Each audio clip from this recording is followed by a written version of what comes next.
എന്നാൽ പയ്യന്നൂരിൽ ഇതുവരെയും ചികിത്സാ പിഴവിന്റെ കാര്യത്തിൽ കുറ്റസമ്മതം നടത്തിയിട്ടില്ല. ഈ വിഷയത്തിൽ 1.5 വയസ്സുകാരൻ മരിച്ചതിൽ ആശുപത്രിക്കെതിരെ കുട്ടിയുടെ കുടുംബം ശക്തമായ നിലപാടെടുത്തിരിക്കുകയാണ്. കുഞ്ഞിനെ കൊന്നുകളഞ്ഞിട്ടും ആശുപത്രി പിഴവ് ന്യായീകരിക്കുകയാണെന്ന് പിതാവ് സൂരജ് റിപ്പോർട്ടറിനോട് പറഞ്ഞു. അനസ്തേഷ്യ അധികമായെന്നാണ് ഡോക്ടർമാർ പറഞ്ഞതാണ്. എന്നിട്ട് ഇപ്പോൾ താൻ ഒപ്പിട്ട് നൽകിയെന്നാണ് ആശുപത്രി പറയുന്നത്. അനസ്തേഷ്യ അധികം നൽകി മകനെ കൊല്ലാനാണോ ഒപ്പിട്ട് നൽകിയത്? നീതി കിട്ടും വരെ പോരാട്ടം തുടരുമെന്നും ഇങ്ങനെ ഒരു അനുഭവം ഒരു കുട്ടിക്ക് ഉണ്ടാവാൻ പാടില്ലെന്നും കുട്ടിയുടെ അച്ഛൻ സൂരജ് പറഞ്ഞു. എൻ്റെ മോൻ എനിക്കിനി തിരിച്ചു കിട്ടൂല. ബട്ട് ഇങ്ങനത്തെ ഒരു സംഭവം ഇനി കേരളത്തിലല്ല ഏത് സ്ഥലത്തും നടക്കാൻ പാടില്ല. അവർ പറഞ്ഞു ഇങ്ങനെ അനസ്തേഷ്യ കൊടുക്കുമ്പോൾ ചിലപ്പോൾ ഇതുണ്ടാവും. ചെറുങ്ങനെ അവർ കൊടുത്ത പാട് തന്നെ വൈഫ് പറഞ്ഞത് കുഞ്ഞ് കണ്ണിങ്ങനെ മേലോട്ടായിട്ട് ഇങ്ങനെ കടന്നപ്പം പിന്നെ എടുത്തിട്ട് അങ്ങോട്ടേക്ക് പോകുമ്പോൾ ഡോക്ടർ തന്നെ പറഞ്ഞു സിസ്റ്ററിന് കൊടുത്തു. സിസ്റ്റർ എടുത്തിട്ട് നേരെ അങ്ങോട്ടേക്ക് പോയി. എന്നിട്ട് പറഞ്ഞതെന്നാണ് ഒരു 15-20 മിനിറ്റ്സിൽ നമ്മൾ ICUലേക്ക് മാറ്റും. അവിടെ നമുക്ക് കാണാം, ചെറിയ ഇതല്ലേ, നമുക്ക് പെട്ടെന്ന് കാണാം. ആ പറഞ്ഞ പോക്ക് നമ്മൾ പുറത്ത് നിൽക്കുന്നു. ഒരു 10 മിനിറ്റ്, ഏകദേശം 10 മിനിറ്റ് ആയിട്ടുണ്ടാവും, 10-15 മിനിറ്റ്. അലാറം അടിക്കുന്നു, കുറേ ഡോക്ടേഴ്സ് ഓടുന്നു, ഇങ്ങോട്ട് നഴ്സ് ഓടുന്നു, എവിടെ നിന്നെല്ലാം ഓടി വരുന്നു ആൾക്കാർ. അപ്പം ഈ ഓട്ടച്ചാട്ടത്തിൽ നമുക്കൊരു വിഷമം, എന്ത് വാവക്കൊന്നും സംഭവിച്ചിട്ടുണ്ടോ? ഏട്ടത്തി ഒരു സിസ്റ്ററോട് ചോദിച്ചു, എന്തെങ്കിലും നമ്മുടെ വാവക്ക് സംഭവിച്ചു. നിങ്ങളുടെ വാവക്കൊന്നുമില്ല, കുഴപ്പമൊന്നുമില്ല പറഞ്ഞ് അങ്ങനെ അവർ പോയി. അനസ്തീഷ്യ കൊടുത്തുകൊണ്ട് ഹൈ ഡോസ് ആയിക്കൊണ്ട് ഹാർട്ട് അറ്റാക്ക്, ഈ കാർഡിയക് അറസ്റ്റ് വന്നു വാവക്ക്. അത് കഴിഞ്ഞിട്ട് ബ്ലോക്കായി. അത് കഴിഞ്ഞ് നമ്മളുടെ ചെയ്യേണ്ട പ്രോസസ്സ് ചെയ്തിട്ട് ഇപ്പം ഓക്കെയാണ് കണ്ടീഷൻ. വൈഫ് ചോദിച്ചത് അനസ്തേഷ്യ എങ്ങനെ കൂടിപ്പോയി, അനസ്തേഷ്യ ഡോക്ടറെ വിളിക്കൂ. അതവർ വിളിച്ചിട്ടില്ല. ഷൗട്ട് കുറച്ച് ഇങ്ങനെ ആയപ്പം ഈ പറയുന്ന ആശ മാഡം, ഈ പെഡിട്രീഷ്യൻ, അവർ പറയുന്നത് നിങ്ങളോട് സമ്മതം അതുകൊണ്ടല്ലേ എഴുതിപ്പിക്കുന്നത്. ഈ ചോദ്യമാണ് നമ്മളോട് ചോദിച്ചത് അവിടെ. അർജുൻ കല്യാടുണ്ട് കൂടുതൽ വിവരങ്ങളുമായി. അർജുൻ കല്യാട്, ഈ ആശുപത്രി പറയുന്നതിൽ ഒരു കാര്യവുമില്ല എന്നുള്ളതാണ്.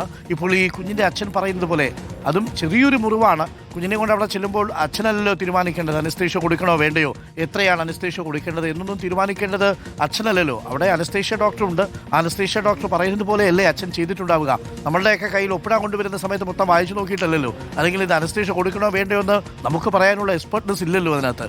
അപ്പോൾ ആ അച്ഛൻ പറയുന്നതിലാണ് അതിലെ സത്യമെന്ന് നമ്മൾ മനസ്സിലാക്കുന്നു. ഇതുവരെയും ഈ വീഴ്ച സമ്മതിക്കാൻ ആശുപത്രി അധികൃതർ തയ്യാറായിട്ടില്ല. പോസ്റ്റ്മോർട്ടം റിപ്പോർട്ടിൽ വ്യക്തമായി പറയുന്നില്ലേ കുഞ്ഞിന് അനസ്തേഷ്യ കൊടുക്കേണ്ട സാഹചര്യമേ ഉണ്ടായിരുന്നില്ല എന്ന്. Arjun Kalyan, good morning.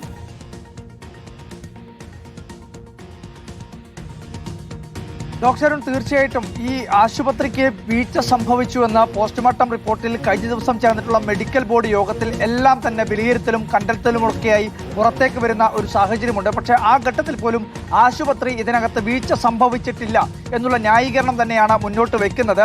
എന്തായാലും കുഞ്ഞിന്റെ അച്ഛൻ പറയുന്നത് അനസ്തേഷ്യ നൽകി കുഞ്ഞ് ബോധരഹിതനായി മാറിയ ആ ഘട്ടത്തിൽ തന്നെ ആശുപത്രിയിൽ നിന്ന് ഡോക്ടർമാർ തങ്ങളോട് പറഞ്ഞിരുന്നു, നൽകിയ അനസ്തേഷ്യയുടെ ഡോസ് അധികമായി പോയത് കൊണ്ടാണ് ഇത്തരത്തിലുള്ളൊരു ബുദ്ധിമുട്ട് കുഞ്ഞിനുണ്ടായിട്ടുള്ളത് എന്നുള്ള കാര്യം പറഞ്ഞിരുന്നു എന്നുള്ള കാര്യം അച്ഛൻ തന്നെ പറയുകയാണ്. പക്ഷെ പിന്നീടും ഈ ആശുപത്രി ഇതിങ്ങനെ ന്യായീകരിച്ചു കൊണ്ടേയിരിക്കുകയാണ്.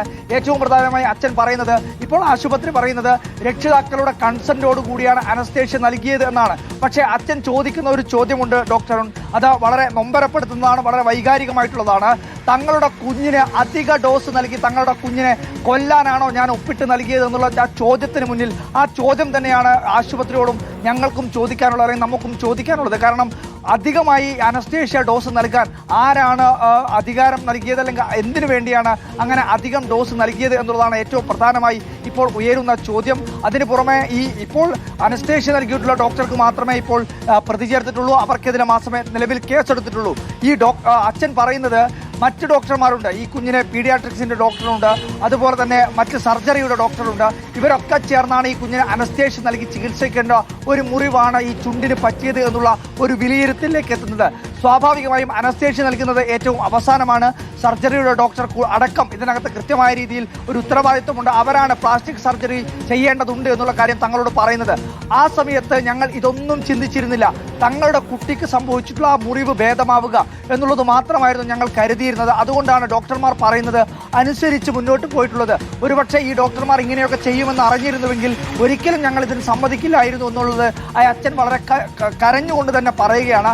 അതോടൊപ്പം തന്നെ പറയുന്നത് ഇപ്പോൾ നടക്കുന്ന ഈ അന്വേഷണത്തിൽ ഞങ്ങൾക്ക് തൃപ്തിയുണ്ട്, പക്ഷേ അത് വൈകിക്കരുത് എന്നുള്ള അഭ്യർത്ഥനയാണ് സർക്കാരിനോടും പോലീസിനും ഒക്കെ ഈ കുടുംബത്തിന് നടത്താനുള്ളത് എന്നുള്ള കാര്യം കൂടി കുഞ്ഞിൻ്റെ പിതാവായിട്ടുള്ള സൂരജ് പറയുന്നുണ്ട്. അതോടൊപ്പം തന്നെ മറ്റ് ചില കാര്യങ്ങൾ കൂടി, അതായത് ഇതിനകത്ത് ഉണ്ടായിട്ടുള്ള ചില ആശയക്കുഴപ്പങ്ങൾ കഴിഞ്ഞ ദിവസം മെഡിക്കൽ ബോർഡ് യോഗം ചേർന്നിരുന്നു. ആ മെഡിക്കൽ ബോർഡിനകത്ത് നിയമവിരുദ്ധമായി, അതായത് സാധാരണ ഒരു വിഭാഗത്തിൽ നിന്ന് ഇപ്പോൾ ഫോറൻസിക് മെഡിസിൻ്റെ ഭാഗമായിട്ട് ഒരു വിദഗ്ധനായിട്ടുള്ള ഡോക്ടറെ ഈ മെഡിക്കൽ ബോർഡിനകത്ത് ഉൾപ്പെടുത്തിയാൽ മതി. പക്ഷേ അതിന് പുറമെ രണ്ടിടങ്ങളിലെ, ഒന്ന് പരിയാരം മെഡിക്കൽ കോളേജിലെ ഒരു ഡോക്ടറെ ഉൾപ്പെടുത്തുന്നു, കണ്ണൂർ ജില്ലാ ആശുപത്രിയിലെ ഒരു ഡോക്ടർ ഇതേ വിഭാഗത്തിൽ നിന്ന് ഉൾപ്പെടുത്തും. അങ്ങനെ നിയമവിരുദ്ധമായി ചില ആളുകൾ ഇതിനകത്ത് വന്നിട്ടുണ്ട് എന്നുള്ള രീതിയിലുള്ള ഒരു പരാതി അല്ലെങ്കിൽ ആക്ഷേപം കഴിഞ്ഞ ദിവസം തന്നെ ഉണ്ടായിരുന്നു. ഈ യോഗത്തിലുണ്ടായിരുന്ന പബ്ലിക് പ്രോസിക്യൂട്ടർ തന്നെ അത് അനുവദിക്കാൻ വേണ്ടി കഴിയില്ല എന്നുള്ള നിലപാടെടുക്കുകയും ഒക്കെ ചെയ്താണ്. അപ്പോൾ ഇത്തരം സംഭവങ്ങളെല്ലാം തന്നെ ആ കുടുംബത്തിന് കടുത്ത ആശങ്കയുണ്ട്. കാരണം ഈ കേസ് നേരിടുന്നത് അല്ലെങ്കിൽ മറുഭാഗത്ത് നിൽക്കുന്നത് വലിയ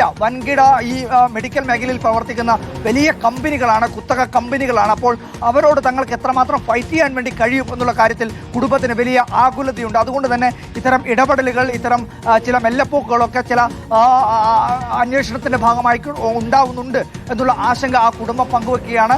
അതുകൊണ്ട് തന്നെ സർക്കാരിനോടും നിയമ സംവിധാനങ്ങളോടും ഒക്കെ പറയുന്നത് ഇത് എൻ്റെ കുഞ്ഞിന് സംഭവിച്ചു, പക്ഷേ നാളെ ഒരുപക്ഷെ നിങ്ങളുടെ കുഞ്ഞിനായിരിക്കാം. ഇനി ഒരു കുഞ്ഞിനും ഇങ്ങനെ ഒരു ദുർവിധി ഉണ്ടാവരുത്, കുഞ്ഞിനെന്ന് മാത്രമല്ല ആർക്കും ഇങ്ങനെ ഒരു ദുരവസ്ഥ ഉണ്ടാവരുത് എന്നുള്ളതാണ് അച്ഛൻ പറയുന്നത്. തങ്ങളുടെ കുഞ്ഞിന് തങ്ങൾക്ക് വിട്ടു നൽകേണ്ടി വന്നു, അല്ലെങ്കിൽ അവരുടെ ചികിത്സാ പിഴവിന് കാരണമാവേണ്ടി വന്നു. പക്ഷേ മറ്റൊരു കുഞ്ഞിനും ഇനി ഇങ്ങനെ ഒരു ചികിത്സാ പിഴവിൻ്റെ ഭാഗമായി ജീവൻ നഷ്ടപ്പെടേണ്ടി വരരുത്, ഒരച്ഛനും അമ്മയും ഇങ്ങനെ കരയേണ്ടി വരരുത് എന്നുള്ളതാണ് ആ അച്ഛൻ കരഞ്ഞുകൊണ്ട് പറഞ്ഞിട്ടുള്ളത്. എന്തായാലും ഇതിനകത്ത് ആശുപത്രി ഇപ്പോഴും നടത്തുന്ന ആ ന്യായീകരണത്തിനെതിരെ കുടുംബം വീണ്ടും അവരുടെ പ്രതികരണം ആവർത്തിക്കുകയാണ്. ഇങ്ങനെ ന്യായീകരിക്കരുത്, തങ്ങൾക്ക് പറ്റിയ ചികിത്സാ പിഴവ് അംഗീകരിക്കണം, അല്ലെങ്കിൽ അവർക്കത് പറയേണ്ടി വരും. ഇപ്പോൾ അവർ സത്യം ഒളിപ്പിക്കുകയാണ്. കാരണം അവിടെയുള്ള CCTV ദൃശ്യങ്ങളിൽ ഉൾപ്പെടെ ഈ കാര്യങ്ങളെല്ലാം തന്നെ വളരെ വ്യക്തമായി കാണാൻ വേണ്ടി കഴിയും. പക്ഷേ ഇപ്പോഴും കുടുംബം പറയുന്നത് ആ CCTVകളൊന്നും തന്നെ ശേഖരിക്കാൻ പോലും പോലീസ് തയ്യാറായിട്ടില്ല എന്നുള്ള പരാതി ഉൾപ്പെടെ ആ കുടുംബത്തിനുണ്ട്. അപ്പോൾ അത്തരത്തിൽ ഒരു വൈകുന്ന നടപടി ഈ കേസ് അന്വേഷണവുമായി ബന്ധപ്പെട്ടുകൊണ്ട് ഉണ്ടാവാൻ വേണ്ടി പാടില്ല. സർക്കാരിൽ ഞങ്ങൾക്ക് വിശ്വാസമുണ്ട്, പോലീസ് അന്വേഷണത്തിൽ വിശ്വാസമുണ്ട്, നീതി പീഠത്തിൽ ഞങ്ങൾക്ക് വിശ്വാസമുണ്ട്.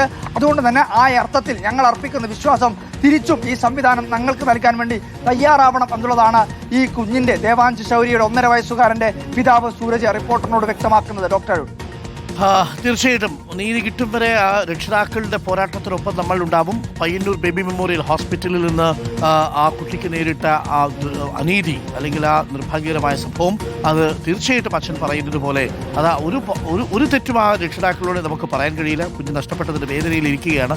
കുറച്ചുകൂടിയൊക്കെ മനുഷ്യത്വപരമായ ആശുപത്രിക്ക് പെരുമാറാം എന്നുള്ളതാണ്.